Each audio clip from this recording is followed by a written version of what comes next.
Welcome back to Bravo Breaking News with Kim and Lisa. So this week on Vanderpump Rules, the one and only Bethany Frankel has somehow weaseled her way into the drama. Everyone is talking about the podcast That Shall Not Be Named and the truths and lies about Sandoval from Rachel's mouth and the rest of the cast are finally coming out. We are going to break down all of the reactions and give our own hot takes, of course. But before we dive in, make sure you are subscribed so you don't miss any Bravo Breaking News. So we started the episode off with a bang, and that is Bethany and Rachel's podcast that dropped. I know that we were all in a frenzy when this interview dropped. We were waiting for it with bated breath, and it seems like the cast listened to it immediately, as did we, and they had some thoughts. So we get James and Allie listening to it, and we also have the girls talking about it at Sheena's music video shoot. And they are shooting down everything that Rachel says, basically. So Rachel, of course, says that her and Ariana were acquaintances. And Ariana is once again going to combat that, saying that they did hang out off camera, that they were good friends, that they have pictures of each other all over their Instagram. So I don't know. I think I'm Team Ariana on this one. She also says that, Sheena invited her to live with her and stuff like that, but she paid rent and all this stuff. And Sheena's basically like, she only paid less than a quarter of the rent. She never restocked the teepee. She had sex on my bed. So the girls are just not having it. Everything that Rachel says is just not true. And Rachel also says she was never in love with Tom. And that just spirals out of control during the episode. Yeah, this was such an interesting podcast to listen to. And at first, I almost didn't want to listen to it because I didn't want to give Bethany the satisfaction. But of course, I caved and listened. And at the time when we heard it, it was kind of shocking that she was depicting things the way that she did and saying Ariana and I weren't really that good of friends. I mean, do you think that that was just a coping mechanism for Rachel to kind of put some distance between her and Ariana so that it wasn't as hurtful what she did to her? Totally. I mean, and the way she phrases it, I don't know if you saw, but Rachel actually quickly posted a ton of clips last night after the episode aired. It was a montage of what they said on Vanderpump Rules versus what she actually said on the podcast. And none of it really made her look innocent by any means, but it almost made her look worse because what she said was that we were acquaintances and then became friends on the show. No shit. That's how most people, reality stars, they become friends when they start filming together. So, of course, I think that this is Rachel just trying to make herself feel better about the entire situation. Yeah, I mean, a friend is a friend. Doesn't matter how you got that friend. If you're hanging out, if you're going over to their house regularly, you're a friend. Again, with the TP and the stalking of the house, I don't know why this is such a common theme through Vanderpump Rules, but apparently it's a big deal. I mean, these people just need to go on Amazon, subscribe and save or something because, listen, I know it's hard to get things done in LA and it's a pain in the ass just to go to Target, but this, there's a lot of drama around the toilet paper. Yeah, I mean, in a world where we have Amazon Prime, please do not put the Benz batteries and toilet paper on anybody in any relationship. Yeah. So Sandoval, like you said, is kind of spiraling because he hears Rachel say that she was not in love with him. And this is kind of a realization that she came to while she was in her treatment, because at the reunion last year, she says that she fell deeply in love with Tom and, that kind of clouded her judgment. So he's still holding on to this poor me, I kind of risked everything for her and now she just threw me away. And he's really trying to milk this. He's like, I changed so many things about myself. I've been working so hard on myself. I mean, Tom, okay, so you started journaling and you gave up drinking. Sure, two positive things, but I don't know that you've really put in so much work on yourself for her to just throw it away. But I do think he has a point when he says, I thought we would at least give this a shot because otherwise, what was it all for? Why did we blow up our lives if we weren't even going to try and make it work? Totally. I mean, I am by no means on Team Sandoval, but number one, part of me, a 0.5% of me did start to feel for him that he did think that there was something between them and that something was going to happen after she got out. But, I immediately remembered that this is Tom Sandoval. I feel nothing towards him. But he also did have a point. They blew up their entire lives. And like everybody said, this better be worth it. This better be true fucking love for you guys to have done all of this. And it was for absolutely nothing at the end of the day. Honestly, it made both of their lives so much worse. So I don't know. I do agree with him in that. But I don't know. It's tough. Tom's dealing with the whole Rachel situation of it all. And he's also dealing with the whole house thing too, because he finally got Ariana's counter offer. He's talking about it at Tom Tom Brunch, and then it gets back to Ariana. So we get this scene of Sheena and Brock coming over to Ariana's. And there's a few different things going on here. So the first is that Logan, Ariana's friend, overheard Tom at brunch saying that he's not sure he wants to keep the house anymore because, with Ariana's counter offer and like he did the financials, he's not sure it's the smart move to keep it. No shit, Tom. Oh my God. Like I was so Ariana in this moment. Like I could have told you that from day one. Like it took months of like offers back and forth, lawyers and everything for Tom to realize that he can't afford this house by himself. Right. He of course blames it on, Ariana took too long to get back to me and now I can't afford it. Well, pretty sure interest rates were already where they were and they were already shitty. So I think he is just, maybe he's getting hit with the hard truths. He's trying to seek out a roommate and he's like, Schwartz, come live with me. And Schwartz is immediately no. He's like, I want nothing to do with that. The optics for me would look so bad. He's not even afraid to say this to his best friend. Dude, I cannot come live with you. And he's also asking for $6,000 a month. Damn, that's a lot. Yeah, no, that was a whole lot. And of course, Schwartz doesn't want to live with them because the mess. You've talked about the mess at Tom and Ariana's house, like how it is in shambles all the time. And that was when Anne was still working for Sandoval. Yes. Now, Anne is no longer working there and shit has hit the fan. There is stuff everywhere. Sheena and Brock go to help her clean up because they think it'll help her mental health. There are Christmas decorations, Easter baskets, presents, shoes everywhere. Like, it is insane. I can't imagine how you felt watching this scene, Lisa, because you've already been triggered by this. How did you feel about this? Like, no, it's borderline. It's borderline getting to hoarders. It was terrifying to me. I just don't know how they can live in that space. But Sheena points out it was always like that. It's not just a Sandoval specific thing.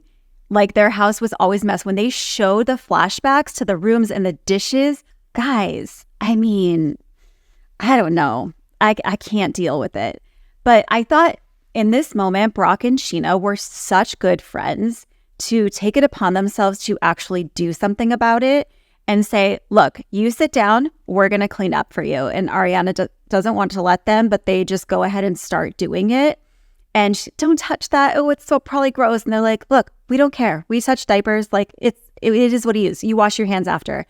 And I think that they're right. There is something to be said for having, a clean or a clear space, like kind of clears your thoughts and kind of lifts the like curtains from over your head and just gives you a little more breathing room for everything. So I thought that was such a nice thing for them to do. Yeah, it was just kind of funny how Ariana literally doesn't want anything to do with anything that belongs to Tom. Like, she was like, oh, I'll put these water bottles in the fridge. And she's like, those aren't mine. And it's like, right. Okay, but who cares? It's clutter. Like, just get it out of the way. But it's like she's living with Tom, yet wants nothing to do with any of his stuff. So if anything is like remotely connected to him, including things that they like bought together, she's like, nope, not touching it. And it's like, I'm not sure that's really the right like mindset to have. Like, I don't know. She just needs to get the hell out of there at this point. She needs to get the hell out, because I was thinking about it and Tom was complaining that she doesn't empty the dishwasher and blah, blah, blah. And I'm like, yeah, well, if it was me, I probably wouldn't. I don't know. I guess I would do it probably less often than I normally would, because just kind of out of spite, like, no, you empty the dishwasher. but then you kind of have to like, someone has to blink first because otherwise it just keeps piling up, and then it's not good for anybody. Totally. All right. So should we get into the Tom and James of it all? Where Yes. Sandoval has apparently asked James to open for his band at the El Rey Theater. El Rey's a cool theater, but opening for Tom Sandoval and the Most Extras, I'm with James. I think he's beyond that. So he goes and visits Tom at band rehearsal. He brings Hippie. And, you know, of course, they're going to talk about the podcast. And James is telling it like it is. You know, look, she says she was never in love with you. I think she was using you to get over me. And Tom did not like it when James said that. And he starts, you know, getting a little defensive, and, you know, well, that's just your opinion, man. And things start to get pretty heated. Tom was repping a dipped out shirt, which, you know, okay, smart merch move. But they basically, you know, walk away with, like, they start throwing digs at each other. And James definitely has the upper hand here. What do you think of this whole situation? I mean, first of all, the audacity of that dipped out shirt. I mean, in what world is that a good move for Sandoval to sell merch about the affair that he was involved in? It's his idea of a cash grab, but I never saw it promoted. If he promoted it, he would have been annihilated more than he already was. I guess this was just a one-off thing, and then somebody... I think it was a one-off. I know that he had intentions to sell this shirt. I am like... But somebody had to be like, okay, Tom, don't do this. He keeps referencing that all these people are making money off of his misery. You know, when Sheena says, I recorded the song, oh, you know, good job making money off of this. And, you know, he's mentioned it multiple times with Lala and Katie. And it's like, he is jealous. He wants that cash grab for himself. But it's not the same coming from you. No. And then let's not forget, like, the terrible, terrible singing that we had when James entered that room. Like, Sandoval is so serious about his performing, but it is literally any person with ears could listen to that and know that it is terrible. I don't know. I don't know how he has people going to his shows. It was hard to listen to for the 30 seconds on screen. It was bad. But, you know, James reads him like a book. He calls everything out as he sees it. You know, and he reminds him, thank you. Somebody is reminding Sandoval that he did have a good relationship with Ariana. They had a sweet relationship for 10 years. That was true love. Sandoval tries to downplay it, and he's like, no, I remember you saying how much you loved this woman. So he's just reminding him what Tom needs to be reminded of. And, you know, he's like, dude, I'm not going to open up for you. I moved on to bigger and better things. And then Sandoval has the nerve to say, go push buttons on your laptop. Like, oh gosh. I mean, I just loved this scene. James came in with an agenda and checked every single box. I loved it. See, I actually think James was going in with an open mind, and then he didn't like how Tom was reacting to what he was saying. And so he just flipped and was like, you know what? Fuck this. I'm not going to do this. This is beneath me anyway. And I'm out of here. So I feel like he went in to kind of check it out and be like, yeah, okay, like I'll do it, man. But then things went south. Okay. I just like that James is not afraid to call Sandoval out. You know, he's not being soft towards Sandoval or anybody else. He's going to call it like he sees it. He's going to tell the truth. And honestly, it is the truth. So Team James, number one guy in the group. Okay, so sperm donor party. This, I think, is a first. I don't think we've ever seen this on Bravo. And, you know, props to Lala for coming up with some fresh material. And like you mentioned last week or the week before, you know, this wasn't just a storyline for the sake of having a storyline. Lala actually went through with this, and this was really going on in her life. So she wants to have a party to, you know, help choose her sperm donor, and they're kind of choosing between three sort of pre-vetted donors. What did you think of this idea? Have you ever attended a sperm donor party? I loved it. And no, but I would love to. Anybody who is getting a sperm donor, I would love to be invited. I'd love to help pick. I thought this was so fun. I thought she was genuinely moved and happy to do this.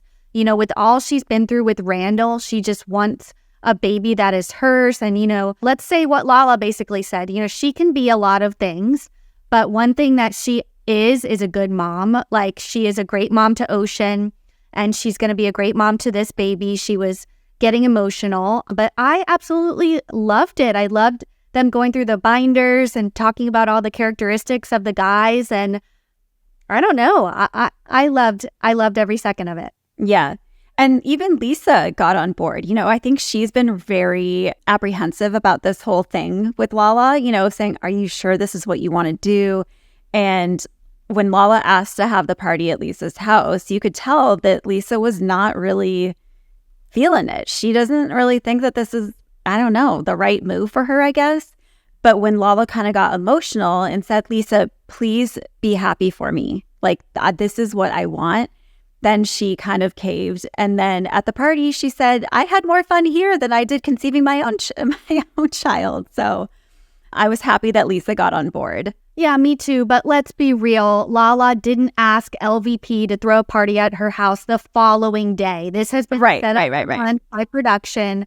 So Lisa is just going to be, you know, the little snarky, you know, British, you know, queen that she is, and give it to Lala. But I loved it. I thought this was definitely, yes, a very unique event to throw. We haven't seen it before and probably won't see it again. So I don't know, but we end the episode with brunch at Tom Tom, and it kind of all culminates in this talk between Lala and Katie. So, of course, you know, the whole situation between Lala and Katie from last episode about Lala going to hot dogs with Joe, and then Allie tells Katie that Lala said she was miserable.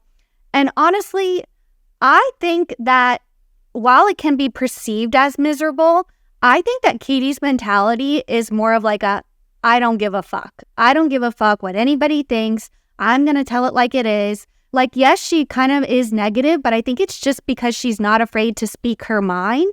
That's how I'm interpreting it. I know a lot of people might disagree with me, but I don't know. Her and Katie get into it, you know, and, you know, Lala's basically saying, you know, it doesn't seem like you're in a happy place. And Katie's saying back, you know, I just feel like the softness that you're giving is to people that don't deserve it. And once again, I agree. I don't know. I'm Team Katie all around in this. You know, Lala uses the excuse that, you know, Katie's getting closer to Ariana. But I mean, Katie just basically says, look, a friendship goes both ways and it takes two to tango.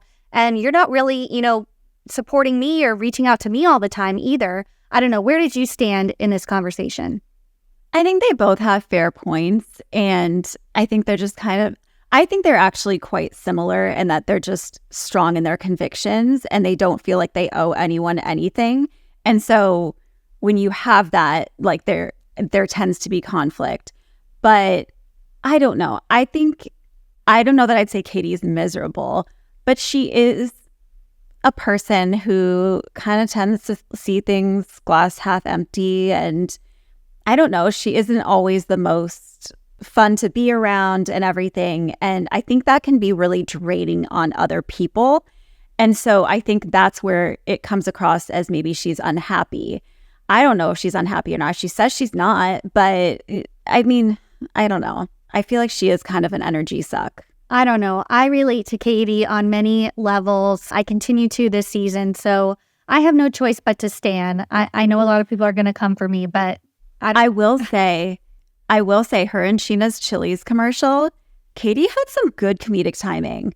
I mean, when I saw that, I was really impressed. I thought the commercial was funny, and Katie in particular, she delivered those lines really well. Oh yeah, shout out to Chili's. I mean, launching an espresso martini with Sheena and Katie could not be more of a genius marketing move. So props to Chili's. So good. Okay, so before we end, we get Sheena going over to Tom and Tom, who are kind of on the other side of the restaurant having brunch themselves because we have to keep things, you know, separated here. And she drops the bomb that, you know, she has a new song coming out and in order to get her through her trauma, she had to write a song about it. And so there's a lyric that she thinks Sandoval might not like. It's kind of a throwaway lyric. I don't think it's that deep, but Sandoval, of course, takes this opportunity to get very upset and storm off dramatically and, say, way to profit off of my misery, and grabs his Canyon Ranch tote and out the door he goes. So not the Canyon Ranch tote. The Canyon Ranch tote, which I saw makes another appearance in the next episode in the back of the old Mustang. Who knows what that story's about, but I did clock that Canyon Ranch tote. Yeah, I don't know. I mean, I think just Sandoval is not having a good week. I mean, between Rachel's podcast and then Ariana's counter offer for the house and now the song, it's like, Lisa's right. He might be slipping back into a dark place. I can't help but laugh. I mean, the lyrics, are so just not a big deal at all. Yeah, it's not. But the way Sheena brings it up to him, she's like, well, I thought you might have heard it already, but just in case you didn't, here are the lyrics, like, from a Ferrari to a Jetta, thought that you could do better. Like, it's like, okay, these are, like, this isn't something to get your panties in a bunch over. Right. But of course, he decides to storm out and make a big deal about it. After months and months of everybody profiting after the Sandoval, come on. Isn't it to be expected at this point? Yeah, I think he just needs to let some things, roll off his back. Be a duck, right? Let it roll. Let the water roll off your back. But it seems like, there is more and more commingling with the Sandoval and the rest of the group. And it seems like this is kind of how the new path forward, because we're seeing more of that. So we are going to be back next week to recap next week's episode, and make sure you guys are subscribed. Make sure you're following Bravo Breaking News on Instagram. Kim has all the hot tea. There is so much news coming out of the Bravo world, and Kim's on top of it all. So go ahead and head over there. You can find me at Lisa Not Rinna, and we will see you guys next time. Thanks, everyone. Bye.